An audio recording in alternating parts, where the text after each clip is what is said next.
ನಾನು ಸಮೀಪ ಬಂದೆ ಏನ್ರಿ ಮುಖ್ಯಮಂತ್ರಿಗಳೇ, ಅಂತೂ ನಾನು ಸಮೀಪ ಬಂದ 5ನೇ ಸರಿ ನಾನು ಸಮೀಪ ಬಂದೆ ಅಂದೆ.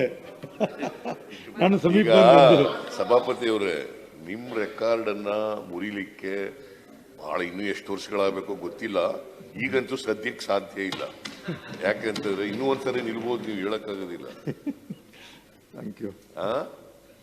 ಇನ್ನೊಂದ್ಸರಿ ನಿಂತ್ಕೊಳ್ಳಿಯಪ್ಪ, ಇನ್ನೊಂದ್ಸಾರಿ ನಿಂತ್ಕೊಳ್ತಾರೆ. 8 ಆಯ್ತು, 9ನೇದಕ್ಕೂ ನಿಂತ್ಕೊಳ್ತಾರೆ, 10ನೇದಕ್ಕೂ ಹೇಳಕ್ಕ ಬರಲ್ಲ. 9ನೇದಕ್ಕೂ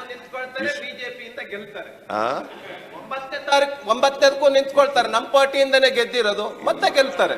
ಈಗ ಅವರು ಬಿಜೆಪಿಯಿಂದ ಗೆಲ್ಲಿ ಅಥವಾ JDS ಇಂದ ಗೆಲ್ಲಿ ಕಾಂಗ್ರೆಸ್ನಿಂದ ಗೆಲ್ಲಿ ಆದ್ರೂ ಪಕ್ಷಾತೀತವಾಗಿ ಕೆಲಸ ಮಾಡ್ತಾರೆ.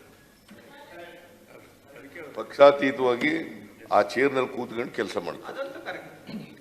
ಎಲ್ಲ ನಾನು ಪುಟ್ಟಣ್ಣನವರನ್ನ ಮಿಸ್ ಮಾಡ್ಕೋತಾ ಇದ್ವಿ ಈ ಸದನದಲ್ಲಿ. ಪುಟ್ಟಣ್ಣನವರು ಇಲ್ದಲ್ಲ ಇರೋ ಸದನ. ವಿಚಾರ ಭೇದ ಸಹಜ, 2 ರಾಷ್ಟ್ರೀಯ ಪಕ್ಷಗಳೆಲ್ಲ ನಮಗ್ ಗೊತ್ತಿದೆ ಮಾನ್ಯ ಸಭಾಪತಿಗಳೇ. ಹಾಗೆ ಮಾನ್ಯ ಮುಖ್ಯಮಂತ್ರಿಗಳು 28ರಲ್ಲಿ 20ನ್ನ ಗೆಲ್ತೀವಿ ಅಂತ ಹೇಳಿದ್ರು. ನಿಮ್ ದೃಷ್ಟಿ ಬೀಳ್ದಲೇ ಇರೋ ಆ 8 ಸೀಟ್ ಯಾವುದು ಅಂತ ಹೇಳ್ಬಿಟ್ರೆ ಬಹಳ ಅನುಕೂಲ ಆಗುತ್ತೆ. ಬಿಜೆಪಿ ಅವ್ರ ತರ ಸುಳ್ಳು ಹೇಳೋದು ಬೇಡ ಅಂತ ನಾನು ಸತ್ಯ ಹೇಳಲಿಕ್ಕೆ ಪ್ರಯತ್ನ ಮಾಡಿದ್ದೀನಿ. ಯಾಕೆಂತಂದ್ರೆ ಅವ್ರು 28ಕ್ಕೆ 28 ಗೆಲ್ತೀವಿ ಅಂತ ಹೇಳ್ತಾರೆ, ಅದು ಸುಳ್ಳು. ಅಷ್ಟು ಸಾಧ್ಯನೇ ಇಲ್ಲ.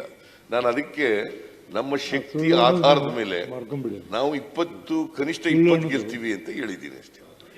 ಸರಿ ಅಲ್ಲ, ಕಳೆದ ಪಾರ್ಲಿಮೆಂಟ್ ಅಲ್ಲಿ ಸಭಾಪತಿ ಅವರೇ 25 ರವಿ ಕಳೆದ ಪಾರ್ಲಿಮೆಂಟ್ ಅಲ್ಲಿ 25 ನಾವು ಗೆಲ್ತೇವೆ ಅನ್ನೋದು ಒಪ್ಪಿಕೊಂಡಿದ್ದೀರಾ? ಇಂದಿರಾ ಗಾಂಧಿ ಅವರು 28 ಗೆಲ್ತೇನೆ ಅಂತ ಹೇಳಿದ್ರಿ.